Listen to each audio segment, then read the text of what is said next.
అవును, వాళ్ళిద్దరూ దశాబ్దాల పాటు రాజకీయ ప్రత్యర్థులు. నిన్నటిదాకా వేర్వేరు పార్టీలో ఉండి మాటల తూటాలు పేల్చుకున్నారు. కానీ ఇప్పుడు ఒకే కూటమి గొడుగు కింద ఉన్నా వాళ్ళ తీరు మారడం లేదు, పోరు ఆగడం లేదు. దీంతో రాజకీయ పోరా లేక వ్యక్తిగత వైరమా అనే అనుమానాలు కలుగుతున్నాయి. రాజకీయ పోరు కాస్త వ్యక్తిగత పోరుగా మారిందా అనే చర్చ జరుగుతుంది. ఈ ఇద్దరి నాయకుల మధ్య నడుస్తున్న పోరులో సెకండ్ గ్రేడ్ నాయకులు సైతం ఇన్వాల్వ్ అవ్వడంతో రాజకీయం మరింత రసవత్తరంగా మారిందట. ఇంతకీ హీట్ పుట్టిస్తున్న రాజకీయం ఎక్కడో చూద్దాం. ప్రకాశం జిల్లా ఒంగోలులో మాజీ మంత్రి బాలినేని శ్రీనివాసరెడ్డి, ఎమ్మెల్యే దామచర్ల జనార్దన్ ఉప్పు నిప్పులా చిటపటలాడుతున్నారు. ఇద్దరూ కూటమి భాగస్వామ్య నేతలైనప్పటికీ సందర్భం దొరికితే చాలు విమర్శలు ప్రతి విమర్శలతో జిల్లా రాజకీయ వాతావరణాన్ని వేడెక్కిస్తున్నారు. త్వరలో స్థానిక ఎన్నికలు రానున్న నేపథ్యంలో జనసేన, టీడీపీలో కీలకంగా ఉన్న ఆ ఇద్దరు నేతల మధ్య సయోధ్య కుదిరేనా? అధినేతలు కలుగజేసుకుని వ్యవహారాన్ని శాంతింపజేస్తారా లేక బద్ధశత్రువులానే వ్యవహరిస్తారా అనే ఉత్కంఠ నెలకొంది. ఒంగోలు టీడీపీ ఎమ్మెల్యే దామచర్ల జనార్దన్, జనసేన నేత మాజీ మంత్రి బాలినేని శ్రీనివాసరెడ్డి ఇద్దరూ ప్రకాశం జిల్లాలో పాపులర్ లీడర్లే. రాజకీయంగా జిల్లాను ప్రభావితం చేయగలిగే సత్తా ఉన్న నేతలు.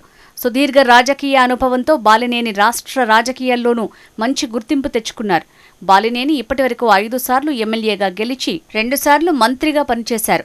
కాంగ్రెస్ పార్టీ నుంచి బాలినేని తన రాజకీయ జీవితం ప్రారంభించి అనంతరం వైసీపీలో చేరి జగన్కు అత్యంత సన్నిహితుడిగా మెలిగారు.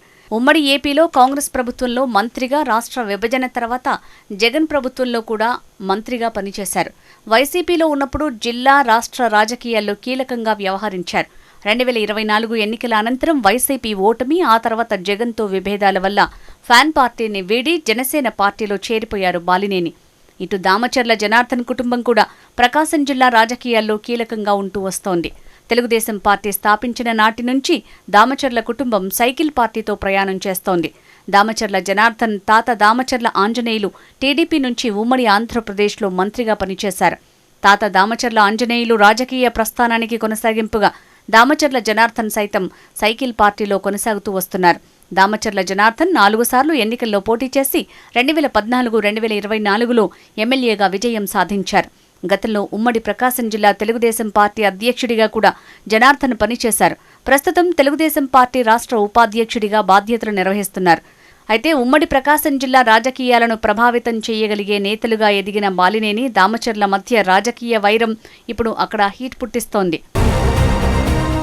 2012 ఉప ఎన్నికల్లో తొలిసారిగా ఒంగోలులో దామచర్ల జనార్దన్, బాలినేని శ్రీనివాసరెడ్డి పోటీపడ్డారు. అలా గడిచిన 4 ఎన్నికల్లో ప్రత్యర్థులుగా పోటీపడగా చెరి 2 సార్లు విజయం సాధించారు. 2012 ఉప ఎన్నికల్లో వైసీపీ నుంచి బాలినేని శ్రీనివాసరెడ్డి విజయం సాధించారు. తర్వాత 2014 ఎన్నికల్లో దామచర్ల బాలినేనిని ఓడించి తొలిసారి ఎమ్మెల్యే అయ్యారు. 2019లో విజయం బాలినేనిని వరించింది. 2024లో కూటమి అభ్యర్థిగా దామచర్ల జనార్దన్ భారీ విజయం సాధించారు. గతంలో వేర్వేరు పార్టీలో ఉన్నారు కనుక ఒకరిపై ఒకరు రాజకీయ విమర్శలు చేసుకున్నారు. అంటే ప్రత్యర్థుల పోరుగా భావించేవారు. దామచర్ల జనార్దన్ తెలుగుదేశం పార్టీలో ఉంటే బాలినేని శ్రీనివాసరెడ్డి వైసీపీలో ఉన్నారు. ఒంగోలులో గెలుపు జెండా పాతేందుకు ఢీ అంటే ఢీ అనేవారు. విమర్శలు కూడా అదే రేంజ్లో ఉండేవి. 2024 వైసీపీ ఓటమి తర్వాత ఆ పార్టీలో చోటు చేసుకున్న రాజకీయ పరిణామాలతో బాలినేని జనసేన గూటికి చేరారు. అయితే గతంలో వీళ్ళిద్దరూ రాజకీయ విమర్శలు చేసుకున్నప్పుడు లైట్గా తీసుకున్న జిల్లా ప్రజలు ఇప్పుడు ఎందుకు సీరియస్ తీసుకుంటున్నారు అంటే వీళ్ళిద్దరూ ఇప్పుడు కూటమికి చెందిన పార్టీలో ఉన్నారు. జనార్దన్ తెలుగుదేశం పార్టీలో ఉంటే బాలినేని శ్రీనివాసరెడ్డి జనసేన పార్టీలో ఉన్నారు. కూటమి పార్టీలు ఇప్పుడు ఒకే కుటుంబంలో ఉన్న అన్నదమ్ముల మాదిరిగా ఉంటుంటే ప్రకాశం జిల్లాలో మాత్రం ఒకరిపై ఒకరు విమర్శలు చేసుకునేసరికి ఇదేదో రాజకీయం కొత్తగా ఉందే అని అందరూ చర్చించుకుంటున్నారు. బాలినేని జనసేనలో చేరిన దామచర్ల జనార్దన్ మాత్రం తన దూకుడు తగ్గించలేదు. తాజాగా ఒంగోలులో జరిగిన మినీ మహానాడు కార్యక్రమంలో ఎమ్మెల్యే దామచర్ల జనార్దన్ బాలినేని శ్రీనివాసరెడ్డిపై చేసిన కామెంట్స్ ఇప్పుడు జిల్లా వ్యాప్తంగా చర్చ జరుగుతోంది. బాలినేని 2024 ఎన్నికల్లో ఓటమి తర్వాత ఒంగోలుకు వచ్చిన సందర్భాలు చాలా తక్కువ. జనసేన పార్టీలో చేరిన తర్వాత కూడా ఒంగోలుకు ఒక్కసారి మాత్రమే వచ్చారు. బాలినేని హైదరాబాద్లో ఉంటే ఒంగోలు నుంచి నాయకులు, కార్యకర్తలు వెళ్లి ఆయన్ని కలిసి వస్తుంటారు. ఒకవేళ విదేశాల్లో ఉంటే కేవలం ఫోన్లు మాత్రమే అందుబాటులో ఉంటారు. ప్రస్తుతం కూడా బాలినేని విదేశాల్లోనే ఉన్నారని చెప్తున్నారు. బాలినేని ఒంగోలుకు పెద్దగా రాకపోవడంపై టీడీపీ ఎమ్మెల్యే జనార్దన్ కీలక వ్యాఖ్యలు చేశారట. వైసీపీ ప్రభుత్వంలో ఆయన చేసిన పాపాల వల్లే బాలినేని ఒంగోలుకు రాలేకపోతున్నారంటూ ఆరోపణలు చేశారు. గత ప్రభుత్వంలో బాలినేని చేసిన పాపాలు ఆయన్ని ఎప్పటికీ వదలవు అనే మాట ఇప్పుడు ప్రకాశం జిల్లా రాజకీయాల్లో హాట్ టాపిక్ గా మారిందట. బాలినేని, దామచర్ల ఇద్దరూ గతంలో వేరువేరు రాజకీయ పార్టీలో ఉన్నారు కనుక విమర్శలు చేసుకున్నారు. వేరువేరు రాజకీయ పార్టీలో ఉన్నవారు ప్రత్యర్థులపై విమర్శలు చేయటం కామన్. కానీ ఇప్పుడు ఇద్దరూ కూటమిలో ఉండి కూడా విమర్శలు చేసుకోవటమే ఎవ్వరికీ అంతుపట్టడం లేదట. కూటమి ప్రభుత్వం అధికారంలోకి వచ్చిన వెంటనే బాలినేనిపై అనేక అవినీతి ఆరోపణలు చేస్తూ టీడీపీ నేతలు సీఎంకు గతంలో ఫిర్యాదులు చేశారు. అయితే అనూహ్యంగా బాలినేని జనసేన పార్టీలోకి వెళ్లారు. బాలినేనితో మంచి సంబంధాలు కూడా ఉన్నాయని 1-2 సందర్భాల్లో స్వయంగా పవన్ కళ్యాణే క్లారిటీ ఇచ్చారు కూడా. అలా ప్రభుత్వంలో భాగస్వామ్యమైన మిత్రపక్ష పార్టీలో ఉండి ఒకరిపై ఒకరు విమర్శలు చేసుకోవటం అనేది $1 మిలియన్ ప్రశ్నగా ఉంది. ఈ ఇద్దరు నాయకులు ఒకరిపై మరొకరు విమర్శలు చేసుకున్న వెంటనే వీళ్లకు సంబంధించిన సెకండ్ గ్రేడ్ నాయకులు ప్రెస్ మీట్లు పెట్టి మరీ ప్రతి విమర్శలు చేసుకోవటం గతం నుంచి ఆనవాయితీగా వస్తూ ఉంది. కానీ ఈసారి ఈ సెకండ్ గ్రేడ్ నాయకులు వ్యక్తిగత విమర్శలు చేసుకోవటం రాజకీయంగా కొంత ఆందోళన కలిగిస్తున్న అంశం. విమర్శలు రాజకీయంగా ఉంటే పర్వాలేదు, కానీ అవి వ్యక్తిగత విమర్శలకు వెళ్లటమే ఇక్కడ ఆందోళన కలిగించే అంశంగా మారుతోంది. దీంతో బాలినేని వర్సెస్ దామచర్లది రాజకీయ విరోధమా లేక వ్యక్తిగత విరోధమా అనేది అర్థం కాని ప్రశ్న.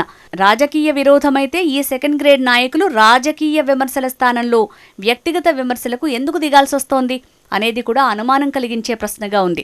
ఈ విమర్శ ప్రతి విమర్శలు ఎక్కడికి దారితీస్తాయో అనేది కూడా ప్రశ్నే. రాబోయే రోజుల్లో బాలినేని ఒంగోలుకు వచ్చి రాజకీయం చేస్తే బాలినేని, దామచర్ల ఇద్దరూ కలిసి పనిచేస్తారా లేదా అనేది కూడా ఇక్కడ $1 మిలియన్ ప్రశ్నగానే మిగిలిపోయింది.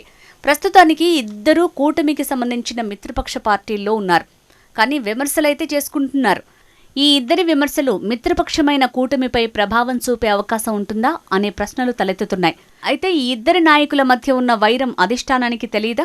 తెలిసినా మౌనంగా ఎందుకుంటోంది అనేది సస్పెన్స్గా మారింది. కూటమిలో ఉంటూ జిల్లాను ప్రభావితం చేయగలిగే నాయకులు 2 గ్రూపులుగా విడిపోయి రాజకీయ విరోధులుగా ఉంటే కూటమిపై రాబో రోజుల్లో ఎటువంటి ప్రభావం ఉంటుంది అనే చర్చ నడుస్తోంది. తాంబూలమిచ్చాం తన్నుకు చావండి అనే సామెతను జిల్లాలోని రాజకీయ విశ్లేషకులు గుర్తు చేసుకుంటున్నారు. బాలినేని వర్సెస్ దామచర్ల రాజకీయం రాబోయే రోజుల్లో ఇంకెన్ని మలుపులు తీసుకుంటుందో, ఇరు పార్టీల ముఖ్య నేతలు వీరిద్దరి మధ్య సయోధ్య కుదురుస్తారో లేదో అనే ఆసక్తి నెలకొంది. మొత్తానికి ప్రకాశం జిల్లా రాజకీయాల్లో బాలినేని వర్సెస్ దామచర్ల ఎప్పుడూ హాట్ టాపిక్ అని చెప్పొచ్చు.